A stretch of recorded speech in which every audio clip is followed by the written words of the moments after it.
Rebonjour, nous nous retrouvons pour cette table ronde. Merci pour votre présence. Merci à nos intervenants sur cette table ronde. Vous voyez qu'elle va être extrêmement riche. Elle est animée par Niklas Zabogy du FAZ, Frankfurter Allgemeine Zeitung. Je les remercie tous et je leur laisse la parole. Merci Françoise. Bonjour, bienvenue à toutes et à tous. Oui. Merci pour l'introduction. Je m'appelle Niklas Zabogy, je suis le correspondant économique de la Frankfurter Allgemeine Zeitung à Paris. Et bienvenue aujourd'hui ici pour cette table ronde sur le sujet de la souveraineté énergétique, avec la question comment les entreprises, les acteurs politiques, les acteurs industriels s'adaptent, agissent, et avec notamment la question quels sont les projets français et allemands sur lesquels on peut parler. C'est un sujet de grande actualité en Allemagne et en France. C'est pour ça que je suis très heureux d'animer cette table ronde. On a 5 intervenants, sauf que Madame Larsson n'est pas ici. Elle est juste en visio. Malheureusement, elle a préparé une petite vidéo, une séquence. Madame Larsson, qui est la chef de représentation de la Commission européenne en France, est responsable de l'équipe politique, même si, oui, elle n'est pas ici aujourd'hui, malheureusement. Par contre, on a 4 intervenants qui sont ici, qui sont là. Je souhaite la bienvenue à Monsieur Frédéric Pitty, qui est le député à l'Assemblée nationale, membre du bureau de l'Assemblée parlementaire franco-allemand et coordinateur d'un groupe de travail sur la souveraineté énergétique. Après, on a Sven Rösner, qui est le directeur de l'OAFAT. Oui, c'est quoi exactement? C'est l'office, c'est pas marqué là, non, c'est l'Office franco-allemand pour la transition énergétique. Bienvenue. Après, on a Roland Marion, conseiller régional de la région de la Pays de la Loire et délégué à la décarbonisation. Et je souhaite la bienvenue à Monsieur Yves Pascou, vice-président de Nantes Métropole. Bonjour, et je propose de commencer avec vous, Monsieur Pitty. Enfin, on a un gouvernement plutôt stable. Enfin, on a au moins un projet de loi finance. Qu'est-ce que ça veut dire pour la politique énergétique en France? Rien. Et heureusement, je pense que la politique énergétique est à un horizon beaucoup plus grand. Donc voilà, je vais commencer à essayer de rencontrer le nouveau ministre de la transition énergétique, qui est quelqu'un qui me connaît un peu. Je vais quand même rappeler une casquette que peut-être certains ne connaissent pas dans cette salle, c'est que quand j'avais un vrai travail, comme je dis parfois, j'étais énergéticien. Donc c'est quand je suis arrivé à l'Assemblée nationale, j'ai écrit une phrase qui disait que je pense que les réseaux électriques seront au XXIe siècle et au franco-allemand ce que la CECA a été au XXe siècle. Voilà, donc je me suis approprié ce sujet. Ce que je vais dire, au-delà de la réponse un peu directe et un peu provocatrice, je vais revenir sur ce groupe de travail de l'Assemblée parlementaire franco-allemande sur la souveraineté énergétique en franco-allemand, parce que c'est une aventure assez intéressante à entendre et qui est arrivée qui prouve que quand on se réapproprie le politique, quand on affronte, quand on n'a pas peur d'aller discuter avec ceux qui ne pensent pas pareil, quand on pose ces sujets, eh ben on avance. Donc vous imaginez, on est en janvier 2023, il y a 2 ans, et il y a d'un côté de la table, il y a 7 députés allemands qui représentent toutes les fractions. De l'autre côté de la table, il y a des députés français, donc de LFI au Rassemblement national. Et nous parlons de souveraineté énergétique pour proposer une résolution commune. Ambiance. La première réunion est une réunion qui est la liste de chaque côté de tout ce que les autres font mal. Voilà. Vous prenez du charbon, vous prenez du nucléaire, vous y comprenez rien, et puis vous industrie ceci et vous industrie cela.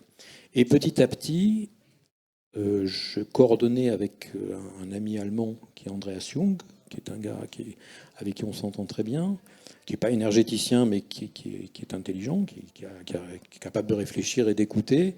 Et on a posé les choses sur la table. Voilà, à partir d'un document, si on peut l'envoyer, c'est un document que je peux faire passer après, je ne vais pas le détailler. Mais j'ai posé la question, j'ai dit, écoutez, regardons de quoi on parle. Et j'ai posé la question de la chaîne de valeur de l'énergie. Voilà, en 4 étapes, en disant. Et c'était un petit document qu'on a en franco-allemand qui posait des choses. Qui posait par exemple que les mines d'hydrogène, ça n'existe pas. Voilà, l'hydrogène, c'est un stockage d'énergie. C'est très bien, c'est très utile, mais il faut le savoir quand on en parle. Qui posait le fait que l'électricité, c'est quelque chose qui intervient à un certain moment, mais pas à d'autres. Voilà. Qui posait le fait qu'une stratégie énergétique, c'est aussi parler de logement et de bâtiment. Sinon, ça ne veut rien dire. Et donc, petit à petit, on est sorti de votre mix n'est pas le bon et notre mix est le bon, ou l'inverse.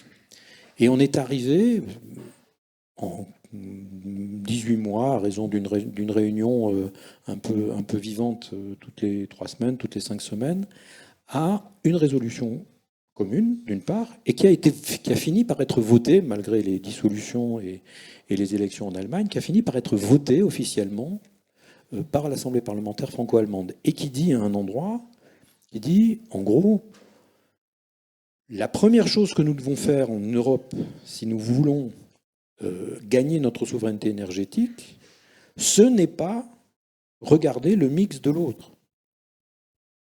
C'est d'abord construire les infrastructures qui nous manquent, que ce soit en gaz, que ce soit en électricité. C'est maintenant écrit, voté, à peu près compris de plus en plus autour de nous. Et je crois que c'est quelque chose qui est extrêmement important. Par exemple, du coup, la réflexion, alors je ne dis pas que c'est grâce à nous, mais la réflexion sur le prix de l'énergie, le prix, vous savez, la décision européenne sur le prix, comment on construit le prix de l'électricité en Europe, eh bien, elle est beaucoup plus intelligente aujourd'hui que ce qu'elle pouvait être avant, où on se regardait en chien de faïence. Parce qu'on se dit, bah oui, un électron qui bouge, c'est un électron qui bouge. Voilà. Si toi, tu as voulu faire bouger ton électron comme tu as pu en mettant plus de ceci, plus de cela, c'est une chose. Mais ton électron, maintenant qui bouge, il faut qu'il arrive au bon moment et avec la bonne puissance, c'est-à-dire avec le bon nombre par seconde, soit à quelqu'un qui allume le courant chez lui, soit à quelqu'un qui se chauffe, soit à une entreprise énergo-intensive. Et quand on pose la question comme ça, il y a encore des différences politiques. Mais on arrive à trouver des langages communs, et je pense que c'est pour ça qu'on est arrivé à quelque chose qui a été voté à l'unanimité en juin 2025. C'est quand même pas banal.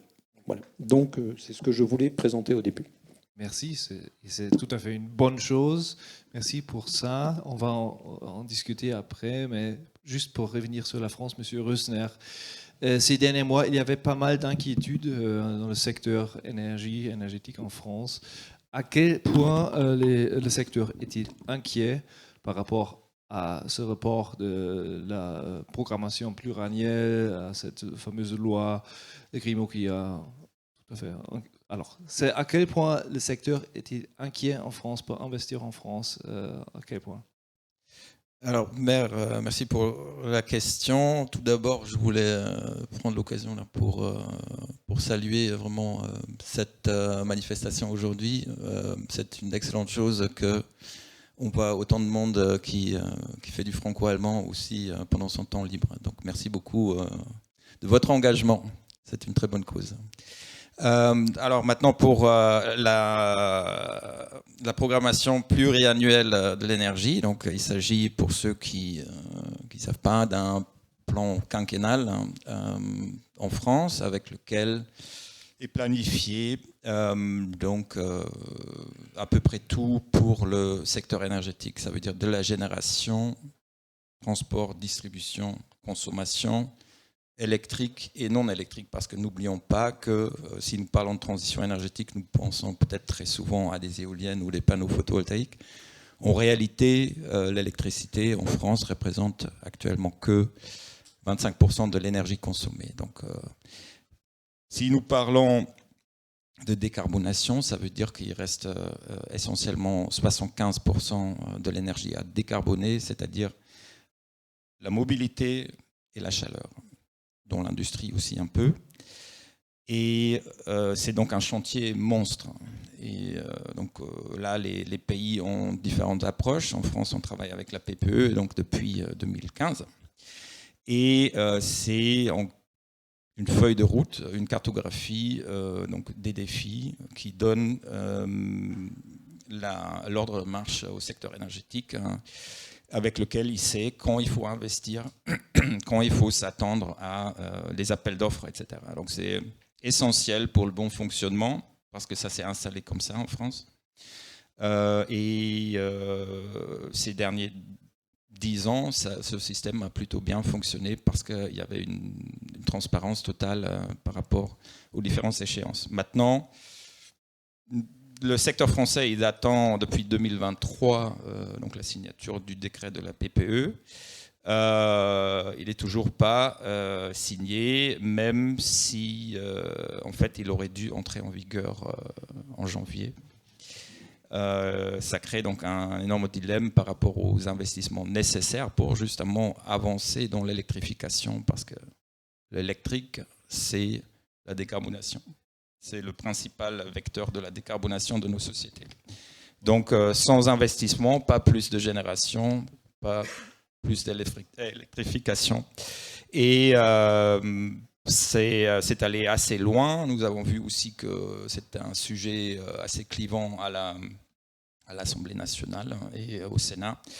Et le problème est donc là qu'il y a une sorte de politisation de la question de l'énergie qu'on a rarement vu en France avant. Jusqu'au, je pense aussi, Frédéric est sans doute mieux placé que moi là, sur la fin c'était dans la presse, la fin du gouvernement Bayrou. Et il ne faut pas se voiler la face. Il y a de la récupération du sujet, pendant que c'est un sujet vraiment essentiel pour l'avenir du secteur énergétique, pour l'économie, parce que réfléchissez, tout ce qui n'est pas électrique aujourd'hui, si vous pensez à tout ce qui est numérique, tout ce qui est santé, tout ce qui est économie dans le sens large, transport, tout ça, ça dépend de cette PPE. Et nous espérons tous qu'avec ce nouveau gouvernement, le temps est venu pour une accélération des choses pour créer cette clarté que nous avons connue avant. D'accord. Monsieur Marion, il y a à peu près 3 ans, je me souviens bien, Monsieur Macron, avec l'inauguration de ce premier parc offshore éolien ici, pas loin de Nantes, il y avait pas mal d'optimisme à l'époque. Aujourd'hui, avec ces problèmes, est-ce qu'il y a toujours cet optimisme et ici, aussi, toujours cette accélération avec les éoliennes, des projets offshore et d'autres projets dans la région ?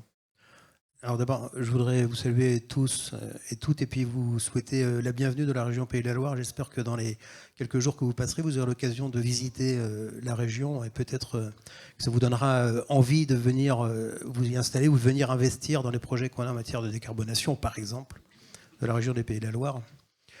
Oui, c'est vrai, on a une grande ambition. Si je dresse un schéma un peu rapide de notre question énergétique sur le périmètre de la région Pays de la Loire, c'est 25 millions de tonnes d'équivalent CO2 qui sont émis chaque année et dont on a l'ambition à l'horizon 2050 de gommer complètement pour faire de la région des Pays de la Loire une région neutre en carbone, énergie positive. Et quand on regarde les leviers sur lesquels on peut s'appuyer pour décarboner notre industrie, et en fait décarboner, c'est exactement le même sujet que la souveraineté, puisque le carbone qu'on émet, c'est du carbone qu'on importe sous forme en réalité de gaz, et jusqu'à récemment et encore pour quelques années de charbon. On a 4 leviers principaux qui sont d'éviter d'émettre des émissions de gaz à effet de serre qui sont inutiles par les programmes par exemple de rénovation thermique des bâtiments ou de l'industrie. On a un sujet sur la production d'énergie renouvelable, d'énergie verte. Je vais y revenir pour répondre précisément à votre question. Un sujet sur du stockage de carbone dans des puits naturels, donc les sols, les haies, les arbres. Et puis un projet, je pourrais y revenir aussi parce que ça va être très structurant dans les prochaines années à l'horizon 2030-2035 en région Pays de la Loire, de capter le carbone émis par nos industriels et d'aller le stocker dans des formations géologiques, en particulier en mer du Nord. Donc pour répondre à votre question sur les leviers de décarbonation qui sont liés à la production d'énergie renouvelable en Pays de la Loire, là où on a à l'horizon des 2050 des gains importants à faire pour passer du gaz ou du charbon à des énergies renouvelables, c'est la méthanisation. Il va y avoir une explosion de la méthanisation. Et c'est très bien, puisqu'il y a des effets collatéraux qui sont liés à l'avenir de l'agriculture quand on parle de biométhane, et c'est un levier sur lequel on croit vraiment. Et puis le deuxième levier pour lequel on est obligé en fait d'arc-bouter en quelque sorte un certain nombre de politiques publiques, c'est la question de l'éolien offshore, puisqu'on a la chance d'avoir des côtes, et que cette énergie-là, elle est dans le fond plutôt bien acceptée par la population, parce que cette mutation nous pose un véritable problème d'acceptation locale de la mutation de notre production d'énergie. Si on parle d'éolien au sol, on a beaucoup d'éoliennes et beaucoup de production aujourd'hui, mais ce sera à chaque fois beaucoup plus difficile d'aller en mettre en place. La méthanisation, sur des grands sujets de méthanisation, c'est compliqué. Le photovoltaïque évolue très vite, en particulier depuis la crise en Ukraine, ce qui est d'ailleurs un peu dommage de se dire qu'il faut une crise, une guerre quelque part en Europe pour que les gens se disent finalement on est très dépendant, donc il faut qu'on aille chercher des solutions, mais elles sont chinoises, on importe des solutions chinoises pour faire du photovoltaïque. Et quelque part c'est un peu dommage, mais enfin ça accélère quand même. Et puis l'offshore est aujourd'hui plutôt bien accepté. Ça ne veut pas dire qu'il faut le faire n'importe comment, il y a aussi des questions de biodiversité, il y a des questions de trafic maritime, il y a des questions de proximité avec le continent, mais c'est l'énergie sur laquelle on repose beaucoup de nos politiques publiques qui sont stables à l'échelle de la région des Pays de la Loire, pour décarboner et donc gagner en souveraineté sur nos énergies. D'accord, je trouve ça très intéressant. Alors, question, mais peut-être à vous plutôt, comme vous êtes aussi de la région ici, avec l'acceptation, parce que on n'a pas l'impression que surtout les éoliennes sont partout acceptées en France. À peu près, il y a 10 000 éoliennes, en Allemagne 30 000, même en Allemagne c'est pareil, la situation à peu près. Hein. Il y a aussi beaucoup de gens qui sont contre. Alors, qu'est-ce qu'on peut apprendre peut-être de Nantes, de la région, sur la question d'acceptation? Bonjour à toutes et à tous. Alors, je suis ravi d'être là, quatrième homme sur cette table qui manque cruellement de présence féminine.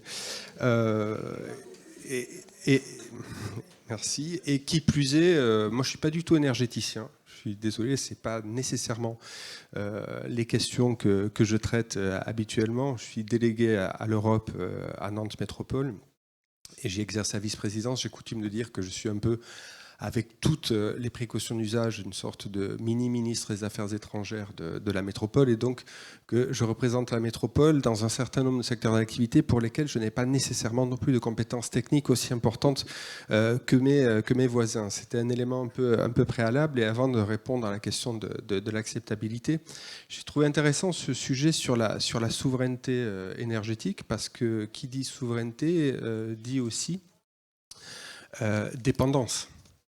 Et ce dont on parle en réalité ici, c'est notre dépendance aux énergies, à la fois parce qu'on est, excusez-moi du terme, mais dopé ou shooté à l'énergie. On vit dans un monde dans lequel on ne fait qu'empiler les énergies, un monde dans lequel on a de plus en plus besoin d'énergie et toujours plus d'énergie. Et la question de la limitation de l'utilisation de l'énergie n'est visiblement pas non plus dans le radar de beaucoup dans les discussions que l'on a, et j'y reviendrai. Et puis c'est une dépendance aussi vis-à-vis des autres. En fait, on a quand même une dépendance en plus aux énergies fossiles vis-à-vis d'acteurs extérieurs, qui pose évidemment et clairement cette question de la dépendance, enfin de la souveraineté énergétique. Donc comment est-ce qu'on assume notre souveraineté énergétique? C'est notre capacité, effectivement, nous, à produire l'énergie dont on a besoin, dont on estime qu'on a besoin pour développer l'ensemble de nos activités, et comment est-ce qu'on arrive à avoir ce degré de souveraineté. Évidemment, il y a plusieurs éléments, et je répète, je ne suis pas du tout un technicien de l'affaire, mais il y a une question aussi de prise en considération, un mot qui n'a pas encore été prononcé ici, qui est la question de la sobriété. Est-ce qu'à un moment donné, on peut se poser aussi la question de la sobriété pour déterminer comment est-ce qu'on peut aussi atteindre une partie de notre souveraineté? Et ensuite, c'est quel type de souveraineté? S'il s'agit il y a été beaucoup question d'électricité, et vous avez aussi mentionné les éléments relatifs à l'énergie décarbonée, mais c'est de savoir comment est-ce que cette souveraineté-là, cette souveraineté dite verte, s'exerce, et comment est-ce qu'on arrive, nous aussi, dans les territoires, l'ensemble des acteurs, la région, les acteurs politiques et les représentants des institutions, mais aussi évidemment les acteurs économiques, à trouver les éléments qui permettent que cette souveraineté énergétique verte puisse prendre pied. On le dit souvent, le vent n'arrêtera pas de souffler à Saint-Nazaire de la même manière que le soleil n'arrêtera pas de briller à Marseille. Et donc ces deux éléments-là sont aussi des éléments à partir desquels et sur la base desquels on peut aussi essayer de travailler notre souveraineté énergétique en plus des autres éléments. Sur l'acceptabilité, évidemment, la question des éoliennes est un petit peu l'éléphant dans la pièce. Est-ce qu'il est acceptable d'avoir des éoliennes à côté de chez soi ? On a eu quand même beaucoup de discussions ici du côté de Machecou, notamment relatif à la présence d'éoliennes et potentiellement aussi de répercussions sanitaires. Il y a toute la question de la visibilité ou de la nuisance de visibilité, notamment sur l'offshore et au large des côtes ici. La question est quand même assez vive. Il suffit aussi de se balader à Noirmoutier pour voir un certain nombre de panneaux qui ont été placés. Mais c'est aussi là, de ce point de vue-là, l'acceptabilité est une question qui s'intègre évidemment dans le quotidien des citoyennes et des citoyens, mais qui s'intègre aussi dans une question d'ordre politique. Quel type de ressources énergétiques nous voulons avoir et quel type de ressources énergétiques nous avons besoin pour effectivement continuer à vivre dans ce qui constitue pour nous, société européenne, un élément que d'autres ne connaissent pas, dans notre confort. Parce que c'est aussi et beaucoup une question de confort. Et finalement, la sobriété est la question de savoir quelle est la part de confort dont je pourrais, moi, me passer pour permettre d'avoir une résistance et une résilience énergétique plus importante. D'accord. Monsieur Russin, vous voulez ajouter quelque chose ? Oui, peut-être juste par rapport à cette question d'acceptabilité. C'est vrai que c'est très présent dans la presse et je tenais juste à préciser que récemment, il y a eu une étude qui a été publiée par la Commission de la régulation de l'énergie française, donc l'organisme qui pilote en quelque sorte le secteur de l'énergie. Dans laquelle paraissait que, en réalité, plus de 80% des Français sont favorables aux énergies renouvelables et que l'acceptabilité elle est plus importante parmi les riverains des parcs. Donc, je pense ici il y a peut-être une déformation aussi qui est entretenue par certaines forces politiques qui installent cette image de quelque chose de très controversé. Or, je pense aujourd'hui, si on regarde nos sociétés, je ne connais pas beaucoup de sujets où il y a un consensus à 80%. Donc, juste pour mettre les choses dans leur contexte, je vois que vous êtes pas d'accord, mais spontanément... Je suis d'accord. Je trouve les chiffres étonnants, mais c'est souvent aussi le cas. En théorie, a priori, on est d'accord, mais en réalité, si c'est juste à côté, c'est une autre question. Hein. Non, justement, l'acceptabilité à côté des parcs est plus forte, mais forcément, il suffit un qui est très motivé pour finalement faire le buzz, etc. Donc ça, c'est aussi la force d'un système libre et démocratique de donner la voix à tout le monde, mais ça peut aussi influencer l'image que nous percevons finalement d'un tel sujet. Oui, je vais partir de la question politique qui a été posée sur la PPE, sur la programmation pluriannuelle de l'énergie, et venir au problème de l'acceptabilité.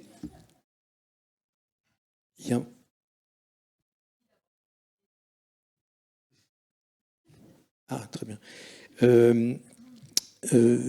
La programmation pluriannuelle de l'énergie, c'est un texte effectivement qui est dans le débat médiatique. Je préfère dire ça que débat politique, parce que c'est deux choses. Il y a un cadre qui dépend du législateur, donc qui dépend du Parlement, effectivement, qu'il faut modifier, parce qu'il a été construit il est un peu bancal, donc il faut le modifier. Donc il faut effectivement une loi pour modifier ce cadre. Après, la réactualisation de la programmation en chiffres, c'est un décret.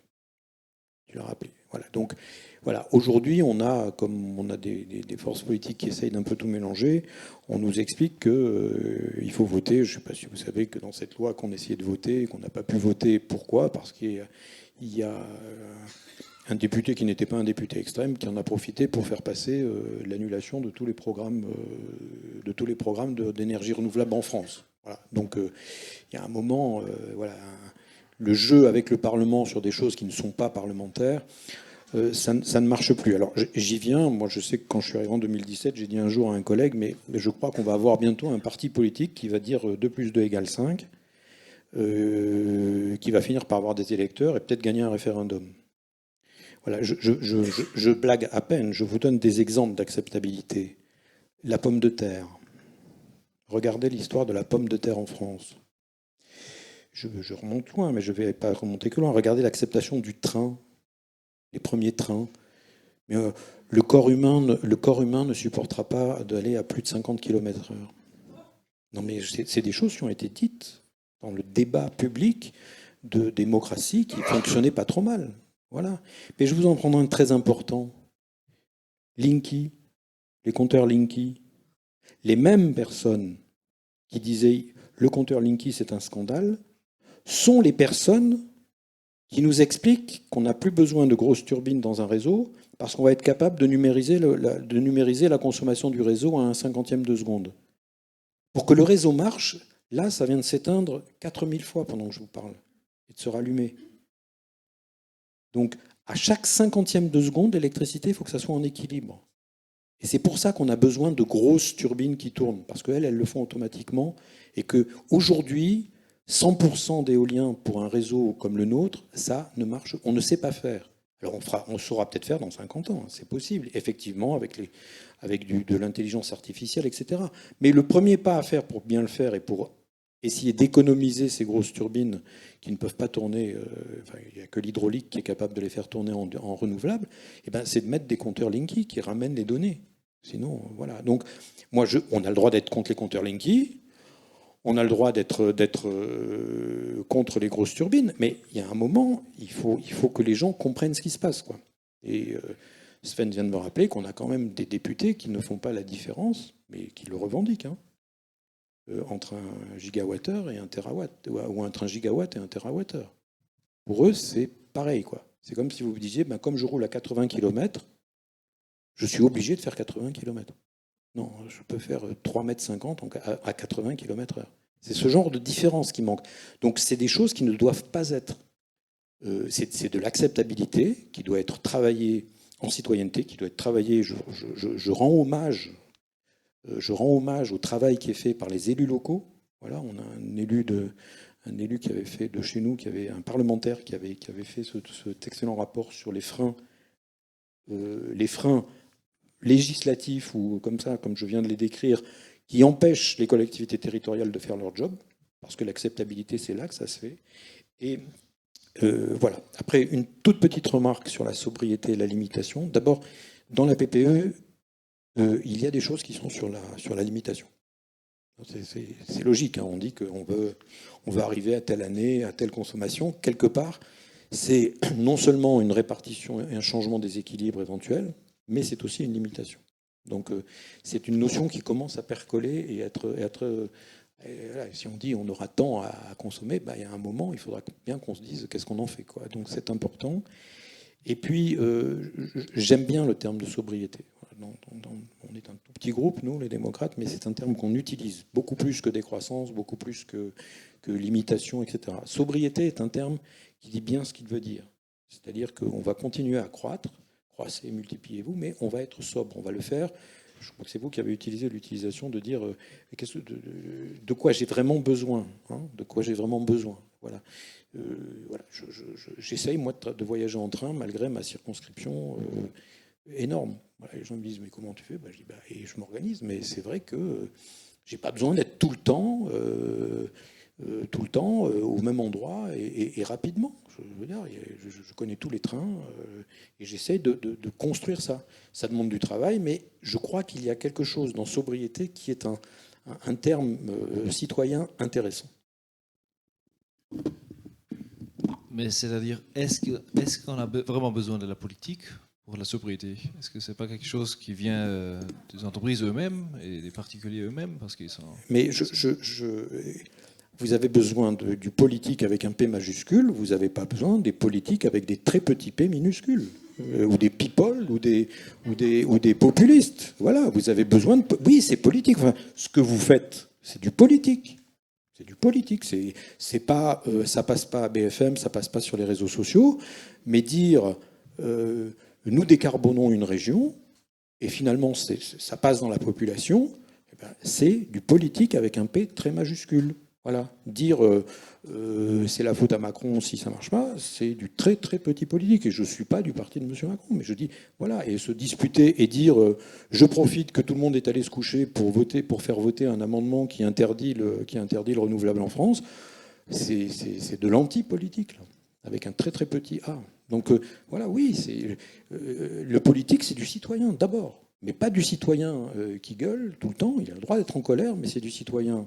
Comme disait Marc Sangnier, hein, plus personne ne se rappelle qui était Marc Sangnier, qui disait la démocratie, c'est citoyen éclairé, pas au sens énergéticien du terme, hein, au sens intellectuel du terme, citoyen éclairé, c'est-à-dire qui comprend ce qui se passe. Pourquoi les gens près des éoliennes les voient plus acceptables? Parce qu'ils s'intéressent. Oh, qu'est-ce qu'ils nous font là?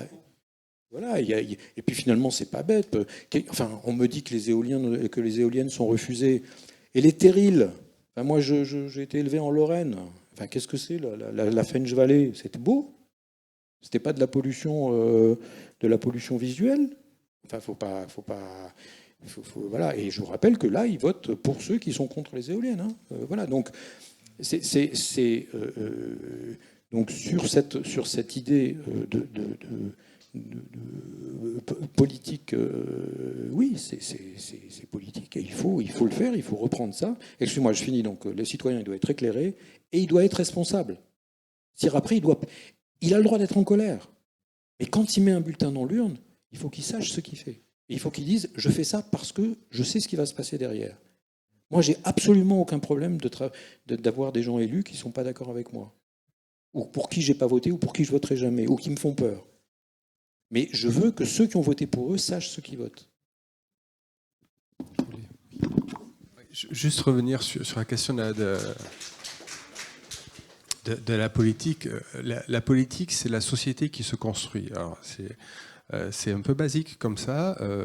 En réalité, je trouve que c'est assez intéressant. Alors, j'ai piqué cette phrase-là, la politique, c'est la société qui se construit, non pas un grand penseur académique, mais Azao de Zagazan, donc, qui était sur France Inter l'autre jour et qui disait ça. Et je disais que c'est extrêmement pertinent parce que la société qui se construit, elle ne se construit pas d'un endroit uniquement. Elle se construit avec l'ensemble des acteurs. Et quand vous parliez effectivement des politiques avec un grand P, c'est la capacité des acteurs et de l'ensemble des acteurs à travailler et à construire ensemble. Et sur la sobriété ou autre, c'est ce qui s'est passé la semaine dernière ici à Nantes avec l'inauguration du Neoliner Origine. Donc le premier grand cargo à voile. C'est de l'énergie du vent, ça fait 7000 ans qu'on sait naviguer sur l'eau avec des voiles. Et pourtant, l'avenir probablement d'une partie de la décarbonation du maritime passe par les cargos à voile. Et Lise de Trimont, qui est la directrice de Winship, qui est l'association qui soutient le Vélic, qui à cette occasion-là a reçu une distinction, disait très justement, la question du Vélic, elle nous remet en situation par rapport à deux éléments qui sont fondamentaux, la nature, le vent et le temps. Et je pense que tous ces éléments-là doivent aussi faire partie de nos constructions intellectuelles, de nos projets à venir, et de savoir comment est-ce qu'on regarde ces deux éléments qui sont fondamentaux, qu'on a souhaité accélérer par l'effet des choses de l'histoire, le temps, et dont on a considéré peut-être à un moment donné qu'ils étaient dépassés, le vent et la voile, redeviennent aujourd'hui des éléments d'une construction politique, économique et sociale nouvelle, et c'est probablement ça. Tout simplement, construire une société et la société de demain, c'est se réapproprier aussi des nouveaux paradigmes avec des éléments anciens et des éléments nouveaux. Oui, je trouve ça très juste, pardon. Et par contre, j'aimerais bien mettre la souveraineté un peu plus au milieu du village là aujourd'hui, parce que si nous parlons de la transition énergétique ou de la politique énergétique, il faut bien sûr savoir ce qu'on ne veut pas, mais il faut surtout savoir ce qu'on veut. Et je pense, dans nos sociétés, j'ai l'impression que de plus en plus souvent, c'est perçu comme une entreprise de service, où on râle si le train est trop tard, arrive en retard, ou s'il y a un déficit budgétaire, etc., parce que quelqu'un a mal fait son boulot. Il ne faut pas oublier que l'État, c'est nous, en fait. hein. C'est les citoyens, la somme. Et nous devrions nous poser la question où nous voyons nos nations d'ici 10 ans, peut-être aussi en 2050. Et la souveraineté énergétique, elle est essentielle. Frédéric Petit nous rappelle régulièrement sur LinkedIn ce qui se passe en Ukraine. Et je trouve ça très chouette parce qu'on a, avec tout ce que nous vivons ici, souvent aussi tendance à oublier ça un peu. Mais si nous regardons les cibles, parmi les premières cibles en Ukraine, c'est l'infrastructure énergétique. Pourquoi ? Parce qu'on peut tuer une nation en la privant de son système énergétique. Et l'Ukraine a compris qu'en attaquant les raffineries en Russie, on peut faire la même chose d'ailleurs. Donc, si nous pensons de cette façon,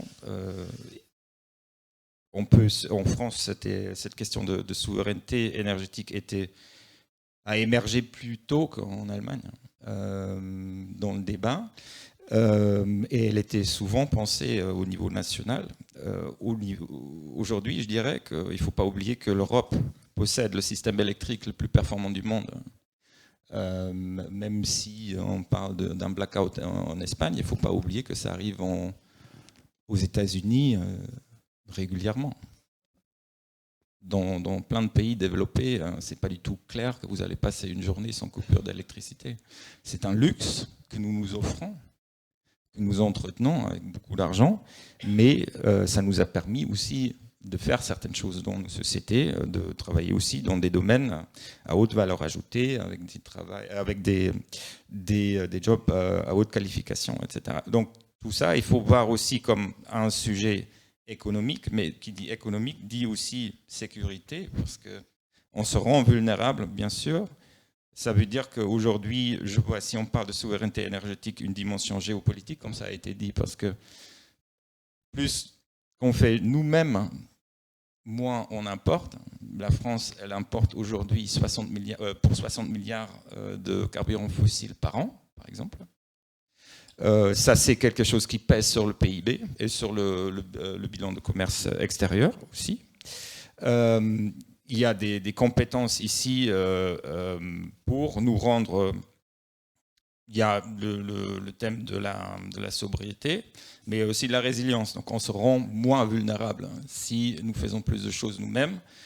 C'est mieux pour nos économies, sous la condition, et là je suis tout à fait d'accord avec Frédéric Petit, le réseau électrique, c'est ce qui était en gros ce qui a été la version du XXe siècle de ce qui a été fait initié par Robert Schuman. Au siècle dernier, ça c'est vraiment de la coopération non seulement franco-allemande, mais européenne. Dans le franco-allemand, pendant longtemps, il y a eu, même si c'est pas très approprié comme image, de l'eau dans le gaz, parce qu'on s'est fâché dans la politique énergétique autour de ce qui est peut-être 15% du sujet, et on a évité de parler du coup des 85% restants. Aujourd'hui, je pense qu'il y a un nouveau pragmatisme dans les relations franco-allemandes, et je pense que ça porte ses fruits. Le travail de l'Assemblée franco-allemande a été exemplaire là-dedans, et également la déclaration du Conseil des ministres franco-allemands, il a fixé un programme pragmatique au-delà des idéologies et tout ça, et ça rend l'Europe plus forte, pas seulement les relations franco-allemandes, mais là, on va vraiment cette solidarité, la souveraineté européenne à l'œuvre. D'accord. Mais est-ce qu'on est déjà là? Vous venez de citer des chiffres pour la France. Pour l'Allemagne, je pense que les importations sont encore beaucoup plus élevées. 80 milliards. Hein. Oui. Et alors on peut poser la question, le nucléaire, vu aujourd'hui avec la guerre en Ukraine, etc., c'est un atout pour la France. Ça serait aussi un atout pour l'Allemagne. Bon, alors, c'est samedi, je suis là sur mon temps libre, hein, mais je pense que Frédéric, il est peut-être mieux placé pour ça. Ça pourrait être un atout, mais il n'est plus là. Et pour l'instant, je ne pense pas qu'il y a une force politique en Allemagne qui a réellement la capacité de relancer ce débat. Parlons même pas de projets concrets. Mais on voit en Ukraine aussi que la question entre organisation centralisée ou décentralisée du secteur énergétique est important. Frédéric a parlé des grandes turbines, mais ce n'est pas tout. En France, on voit aussi que la part du nucléaire, il est très important. Il ne peut pas être utilisé avec tout son potentiel aujourd'hui, ce qui est même au niveau microéconomique un problème. Donc je pense que c'est toujours le mélange qui fait la force aussi, ça rend résilient surtout. Et donc on peut parler de tout ça, mais moi je suis un citoyen, j'ai un avis là-dessus, mais je ne prends pas de décision. Moi je reste politique même le week-end. Je vais faire une image que je prends très souvent dans mes réunions publiques. Voilà. On comprendrait très bien que Madame Benz, Mercedes, quand elle invente la voiture, et qu'elle dit à son mari, il faut commercialiser parce qu'on va enfin mettre des patates dans la marmite, elles se disent, il faut que je dame la route. Parce que ton truc, il marche, mais il a quand même, j'ai pas pu aller dans les petits chemins, voilà, j'ai été obligé de rouler sur une route là où c'était à peu près solide. Aujourd'hui, si je vous disais que Renault et Fiat construisent des autoroutes, vous me diriez, mais t'es complètement dingue. Ce sont deux métiers complètement différents, que nous avons séparés en Europe pour de mauvaises raisons il y a 30 ans, mais qui nous permettent aujourd'hui de revenir à des choses toutes simples. Toutes simples. Nous devons avoir des infrastructures communes. Et c'est ça qu'on dit dans notre résolution. C'est cet éclairage. Et c'est de bonne guerre, hein. Mais moi, l'histoire du nucléaire en Allemagne ou pas en Allemagne, ou même en France, mais excusez-moi, je m'en fous. Moi, ce que je veux en tant que politique, c'est qu'il y ait une infrastructure commune. Je me fiche si sur les autoroutes qu'on a construites en Europe, parce qu'on a construit des autoroutes, on a fait des corridors européens. Et la question, c'était pas de savoir si c'est des Mercedes ou des Peugeot qui vont rouler dessus, ou des MAN ou des Berlier. La question, c'est de savoir que quand on faisait un pont au-dessus d'un fleuve, il arrivait en face du pont de l'autre côté, quoi. Et ce n'était pas toujours le cas. Ceux qui sont à Sarrebruck, vous savez qu'il y a des questions politiques parce qu'il y a des ponts qui n'arrivent pas en face du pont de l'autre côté. Voilà. Donc, ce n'est pas des grosses routes, mais ça existe encore. Donc, ce problème des infrastructures énergétiques est un problème sur lequel on peut se mettre d'accord et qui nécessite déjà au moins 7 ans d'investissement commun. Le fait que les réseaux allemands, nos fameux 5 toiles d'araignée allemands, se réorganisent et construisent un peu les lignes qui manquent pour que ça ne saute pas toutes les 3 minutes, parce que quand c'est l'Allemagne qui risque de sauter et qui est sauvée parce que la France a un réseau intelligent et la Pologne aussi. Voilà. Ça, c'est pas un investissement allemand, c'est un investissement européen. De même que la ligne de chemin de fer qui ira un jour à grande vitesse entre Paris et Varsovie, ça intéresse un pauvre français-polonais. Et les Allemands me disent, oh bah attends, ça c'est notre problème, on va le construire quand on aura envie. Non, cette question des infrastructures, elle est absolument fondamentale. Il y a une autre chose, et j'en viens parce que je fais une petite remarque. D'habitude, je reste les 3 jours. Aujourd'hui, vous comprenez, il faut que je reparte à Paris, donc je n'aurai pas le temps et je vais me partir comme un voleur après la fin prévue de ce truc. Donc je finis sur quelque chose que je voulais dire, et là qui est très fafa. Qu'est-ce qu'on peut faire ? Il y a une chose sur laquelle je suis en train de travailler très concrète. Je pense qu'il manque une association franco-allemande, j'espère qu'un jour elle sera à votre congrès, c'est l'association franco-allemande des énergo-intensifs.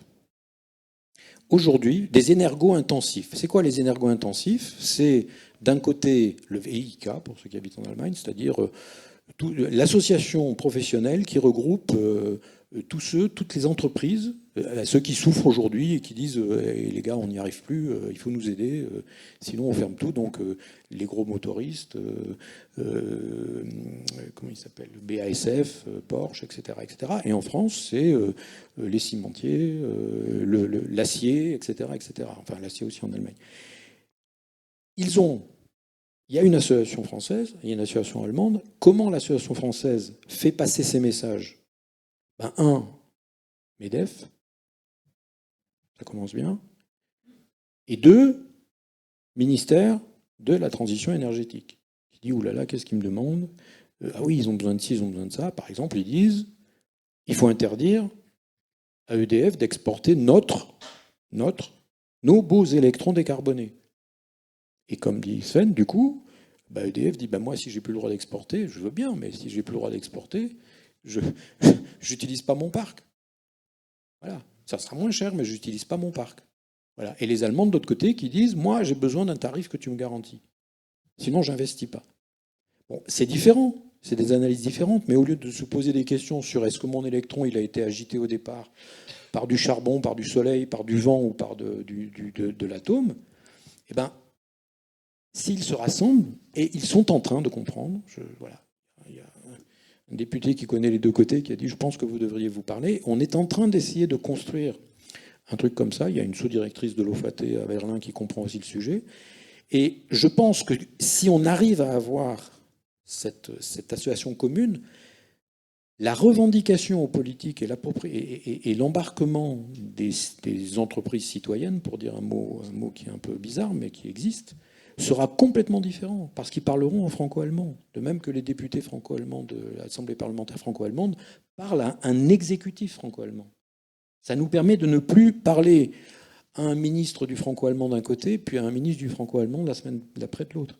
Et si on arrive à faire ça avec les énergo-intensifs, qui sont aujourd'hui le point de blocage, je pense qu'on aura avancé. C'est bien noté. On va en revenir. D'abord. Non, juste un point, parce que c'est lié à ce que vous venez de dire tous les deux. Sur cette question-là, qui est quand même une question majeure et XXL, sur la question de la souveraineté par rapport à l'extérieur, c'est aussi notre capacité et notre volonté, mais vous l'exprimiez sur le franco-allemand et plus largement, c'est notre capacité ou pas à dépasser nos souverainetés nationales. Pour considérer que la question de la souveraineté sur cette question-là, c'est nécessairement une souveraineté européenne et pas une souveraineté nationale plus. Il faut arrêter de penser, comme le font très bien les Français, que l'Union européenne, c'est la France en plus grand. C'est faux.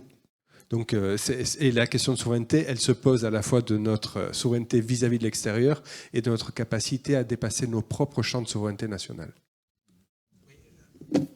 Un mot, excusez-moi, mais parce que je suis aussi en Pologne, moi. Ça veut dire, raison de plus pour se concentrer sur les infrastructures, sur les choses qui nous rassemblent, et de ne pas s'envoyer des anathèmes sur le mix. Se passer de charbon à Nantes ou à Biarritz, ou à Marseille, pas à Marseille, il y a Gardanne, mais voilà, c'est pas pareil que se passer de charbon en Allemagne, et c'est pas pareil à Katowice. Comment vous dites à un jeune Polonais dont le grand-père et l'arrière-grand-père ont été sauvés par l'industrie du charbon, c'est pour ça que son père est devenu ingénieur et que lui est ingénieur, comment vous lui dites le charbon c'est mal? Vous ne lui dites pas le charbon c'est mal, vous lui dites le charbon ça a un effet collatéral qu'on ne peut plus se permettre. C'est complètement différent. Ils vont sortir du charbon avec des voies différentes de ce qu'on va faire ailleurs. Même chose pour le nucléaire. Voilà, il n'y aura pas de nucléaire en Allemagne, ça je suis assez d'accord. Par contre, il y aura du nucléaire en France, il y en aura en Pologne, il y en aura en République tchèque. Voilà, et ça ne me gêne pas. Parce que c'est de la psychologie aussi, et ça fait partie des histoires, ça fait partie de l'unité dans la diversité européenne.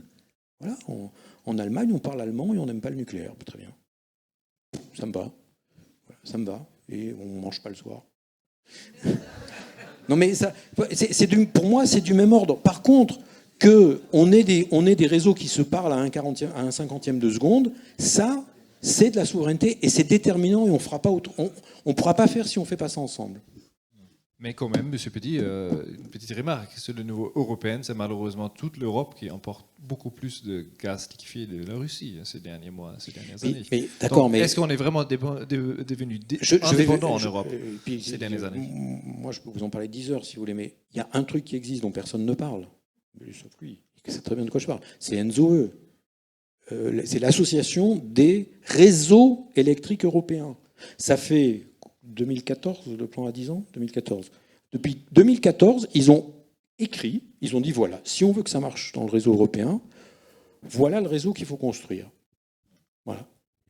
Je vous rappelle que le 24, 23, 22, 21 février 2022, l'Ukraine, qui fait partie de cette association, le réseau ukrainien fait pour la première fois un phasage, c'est-à-dire pour la première fois, il doit faire 3 jours au lieu de, pour vérifier que son réseau marche avec le réseau européen.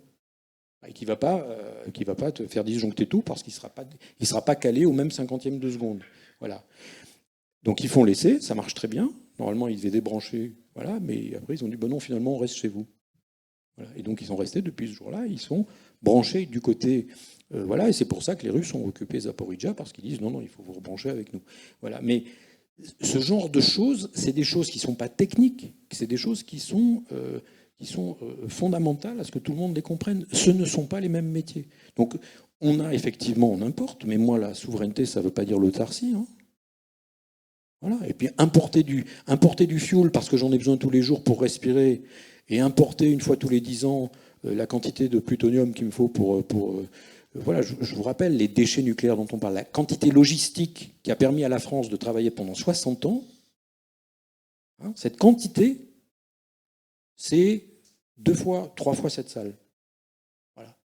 En logistique, c'est pas tout à fait pareil que les terrils du Nord et que le charbon ou le gasoil qu'on met dans nos véhicules. Donc, voilà, souveraineté, ça ne veut pas dire autarcie. Ça veut dire je maîtrise mes appros et je maîtrise mes contacts avec l'extérieur. Merci. Comme il ne nous reste pas beaucoup de minutes, je propose de passer la parole à la salle. Est-ce qu'il y a des questions? Est-ce que vous avez des questions aux intervenants? Là-bas.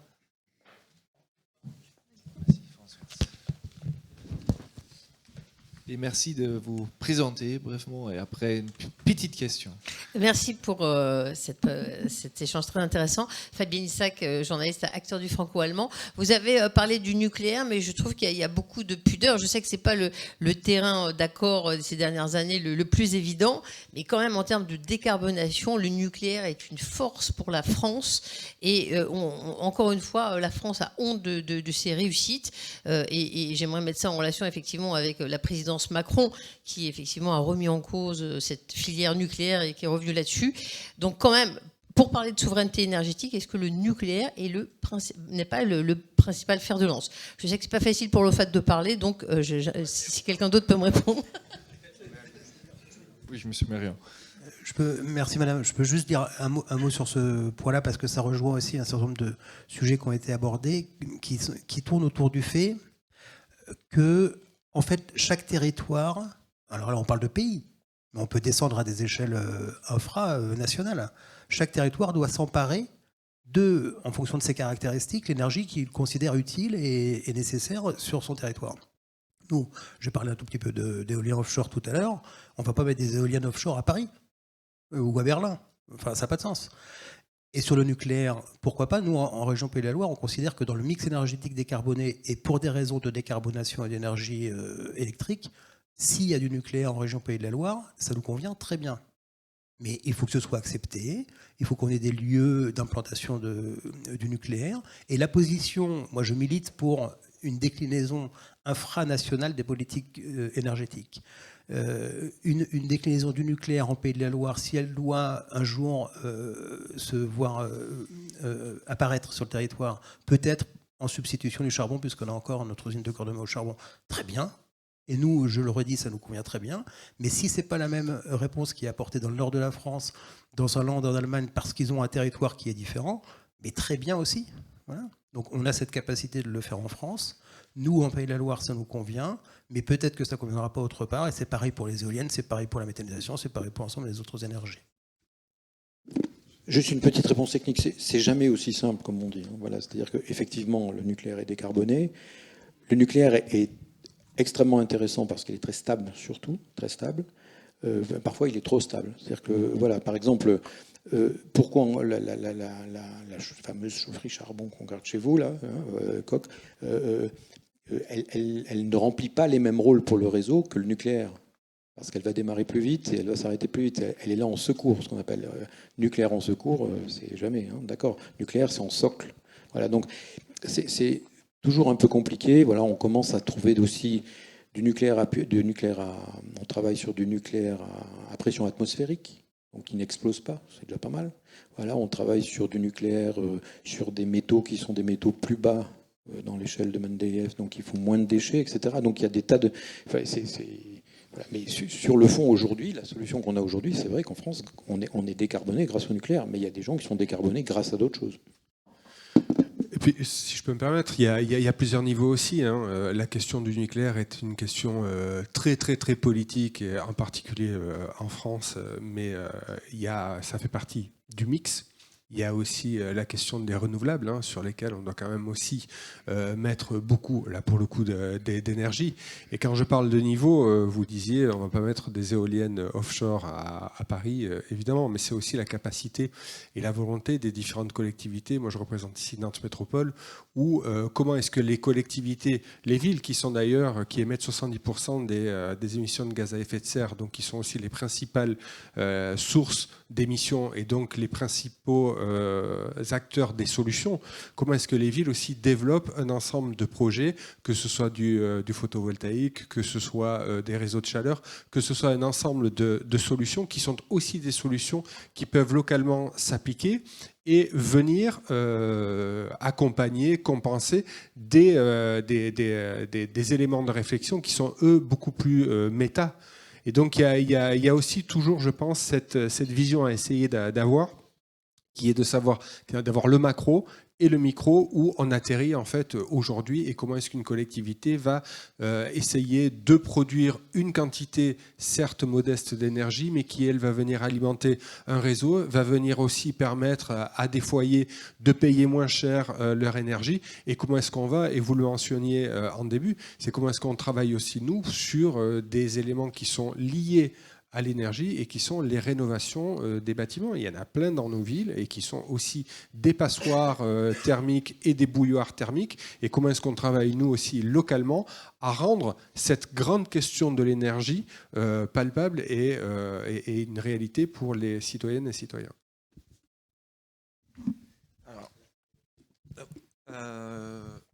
Juste parce que je peux en parler en fait. Mais comme je disais, je suis aujourd'hui ici comme personne privée. Et comme une personne privée qui n'est pas du tout anti-nucléaire. Et si vous me laissez choisir entre une centrale à charbon, voire 3 ou 4 pour arriver à la même puissance, et une centrale nucléaire, pour moi, ce serait sur certains critères assez vite vu. Par contre, il est clair aussi pour moi que chaque technologie de génération renouvelable inclut assez contraintes. Et aujourd'hui, les contraintes que je vois dans l'utilisation du nucléaire, c'est le côté microéconomique. Frédéric nous a rappelé que le nucléaire, il est très stable, et c'est quelque chose qu'il y a de moins en moins dans les réseaux, ça c'est clair. C'est un socle de solidité. Par contre, cette qualité, elle ne peut pas être valorisée au marché aujourd'hui. Donc aujourd'hui, une nouvelle centrale nucléaire, la Cour des comptes, elle a été relativement claire. Elle a dit qu'il faut un prix d'électricité de 110 € le mégawattheure. Actuellement, les marchés nous prédisent d'ici 2 ans un prix de 55 €. Donc, EDF étant propriété de l'État, je vous laisse aussi réfléchir si vous êtes prêt à contribuer avec votre portefeuille pour financer le reste. Je pourrais répondre, mais je ne le fais pas. Oui, alors, d'autres questions. Pas vraiment une question, mais c'est juste une remarque. Moi, je suis du nord-ouest d'Allemagne, là, tout près de la frontière hollandaise, là. Et dans l'ex-centrale nucléaire de Lingen, il y a une fabrique qui fabrique des combustibles, et ils sont fournis en uranium qui vient de la Russie. Et cette entreprise est gérée par Framatome. Framatome est filiale de EDF en France, et Rosatom. Il y a même des ingénieurs russes en Allemagne qui travaillent là-bas. Moi, je trouve que c'est assez contesté, malgré les restrictions actuelles. Mais il y a 700 personnes qui travaillent pour Framatome à Lingen. Oui, je vais sur les deux sujets, je ne vais pas rentrer dans les détails parce que ça m'emmènerait trop loin.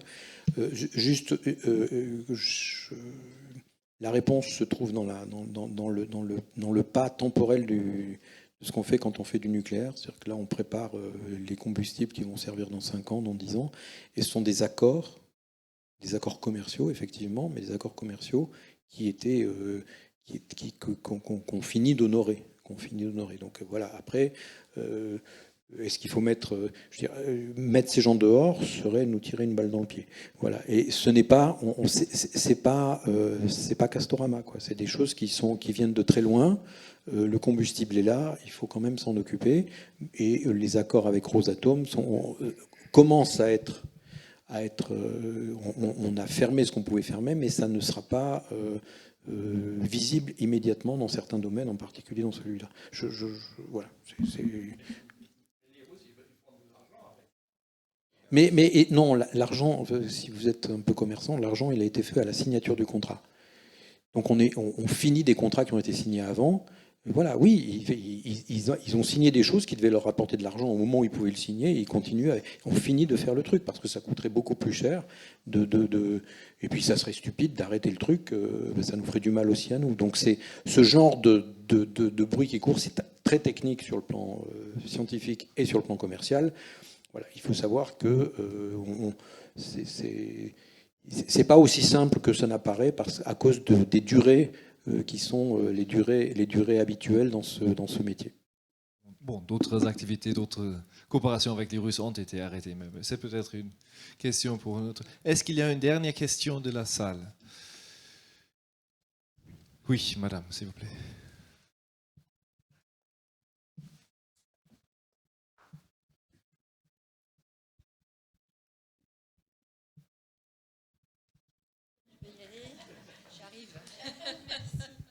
Bonjour, je m'appelle Nina, je travaille dans le transport maritime. Ça marche pas? Si. Ok, bah je recommence. Je m'appelle Nina, je travaille dans le transport maritime. Je suis de côté Saint-Nazaire. Et ma question, ça concerne un autre sujet, c'était la méthanisation. Et ce que j'aimerais savoir, c'est que, en fait, en Allemagne, si on veut bouger en voiture d'un point A à un point B aujourd'hui, c'est possible de rouler que au GNC. En France, c'est plus pour les camions et le transport routier industriel. Est-ce qu'il y a des ambitions de développer ce réseau pour des particuliers aussi un petit peu plus ou pas? Merci. Marion?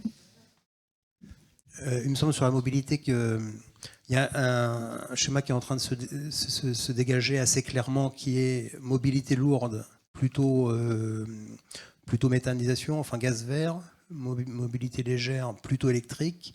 Ce schéma sur lequel on était plutôt bien avancé historiquement, il est en train de se confronter aux dernières décisions européennes qui disent le gaz naturel issu de méthanisation, puisque c'est quand même du gaz, on va en interdire la vente, donc des poids lourds à l'horizon 2035, une décision européenne, parce que ça émet les particules. Alors, mais c'est juste complètement délirant. Et donc ça veut dire que la seule alternative qui restera pour la mobilité lourde, dans un schéma intellectuel qui est absolument insoutenable en réalité à l'échelle européenne, c'est la mobilité lourde électrique.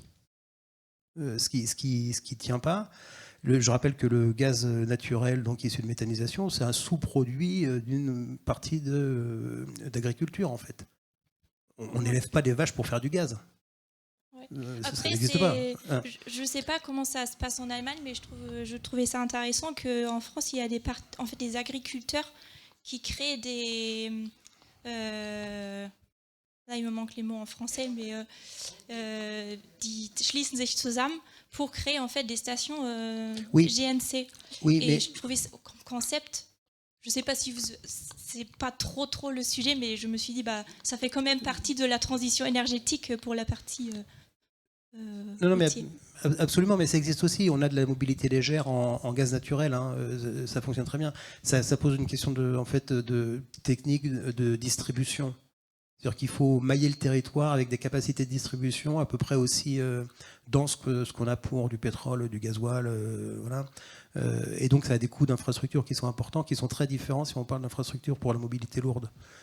Même si la mobilité légère avec du gaz naturel existe et se développe plutôt en substitution du gasoil ou de l'essence, mais la tendance c'est quand même plutôt électrique en mobilité légère et gaz naturel en mobilité lourde, avec ce problème européen à l'horizon 2035 aujourd'hui on ne sait pas du tout résoudre.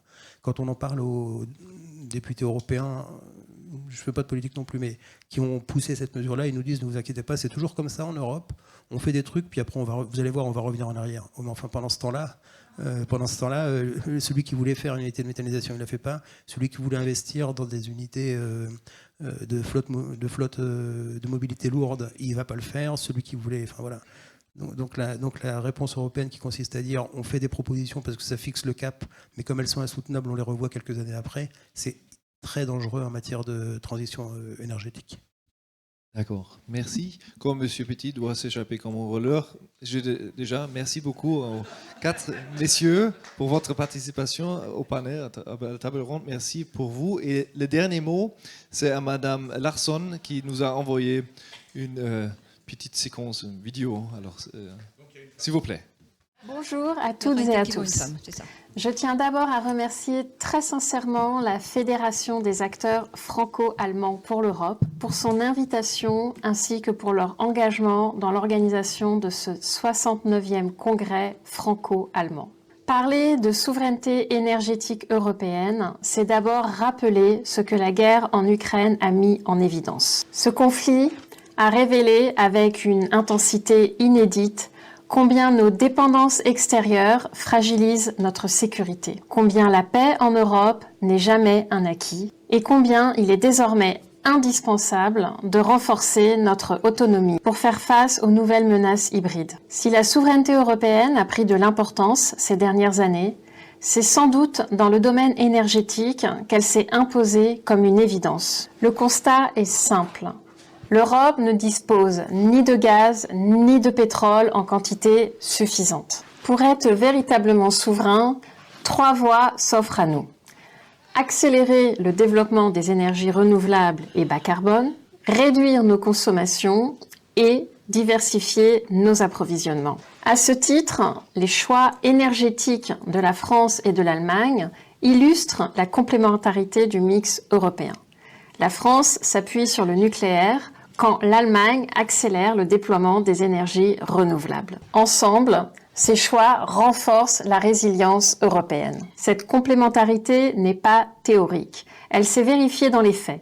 En novembre 2022, la France et l'Allemagne ont conclu un accord de soutien mutuel pour sécuriser leurs approvisionnements énergétiques. Il est intervenu dans un contexte difficile. L'Allemagne, fortement dépendante du gaz russe, devait trouver de nouvelles sources, tandis que la France faisait face à une production nucléaire réduite. Grâce à cet accord, la France a pu acheminer du gaz vers l'Allemagne et l'Allemagne exporter de l'électricité en France. Dans le même temps, l'Union européenne a su, elle aussi, agir rapidement. Avec le plan REPowerEU, nous avons réduit nos importations de gaz russe de 45% à seulement 13% en moins de 2 ans, construit de nouveaux terminaux méthaniers et inversé les flux énergétiques, ce que l'on pensait impossible en si peu de temps. Nous allons désormais plus loin. À partir du 1er janvier 2026, les importations de gaz russe dans le cadre de nouveaux contrats seront interdites. Et d'ici juin 2026, les contrats à court terme prendront également fin afin de mettre un point final à nos importations de fossiles russes fin 2027. Cette réorientation rapide est une réussite collective, mais elle doit maintenant s'accompagner d'un renforcement des réseaux électriques et des interconnexions pour soutenir l'électrification et accélérer la sortie des énergies fossiles. Au-delà de la gestion de crise, la France et l'Allemagne portent ensemble des projets structurants pour l'avenir européen. Hydrogène, batterie, décarbonation industrielle. Un exemple marquant est le projet de recherche HIPOBA, lancé fin 2024. Ce programme mobilise près de 90 chercheurs français et allemands, issus de nombreuses universités et centres de recherche, avec pour objectif développer une nouvelle génération de batteries solides, plus puissantes, plus durables et plus respectueuses de l'environnement. Cette coopération industrielle et scientifique témoigne de la capacité de la France et de l'Allemagne à mettre en commun leur savoir-faire pour construire une transition énergétique innovante et compétitive au service de l'Europe. Mais pour que cette ambition devienne réalité, notre souveraineté énergétique devra s'appuyer sur des investissements massifs. C'est pourquoi la Commission européenne a proposé un budget ambitieux. Plus de 150 milliards d'euros seront consacrés à l'énergie et au climat sur la période 2028-2034. Concrètement, le nouveau fonds pour la compétitivité prévoit 67 milliards pour la transition propre et la décarbonation de l'industrie, avec un accent particulier sur l'efficacité énergétique, les technologies zéro émission nette et l'innovation nucléaire. Le mécanisme pour l'interconnexion en Europe verra son enveloppe énergie multipliée par 5 pour atteindre près de 30 milliards d'euros afin de financer les réseaux électriques, l'hydrogène, le stockage et les interconnexions transfrontalières. À cela s'ajoutent des financements dédiés à la recherche nucléaire via Euratom et le maintien d'un fonds social pour le climat de plus de 50 milliards d'euros pour accompagner les citoyens dans cette transition. Nous avons désormais les outils pour construire une Europe à la fois souveraine, compétitive et solidaire. Mais cette ambition ne se décrète pas, elle se construit pas à pas grâce au travail et au dialogue de tous les acteurs engagés. C'est dans cet esprit que je vous remercie de votre attention et que je vous souhaite des échanges lors de ces tables rondes riches et fructueux. Merci. Merci et merci à vous. Merci à tous nos intervenants. Merci Nicolas d'avoir modéré la table ronde. Merci messieurs d'avoir participé, d'avoir été intervenus.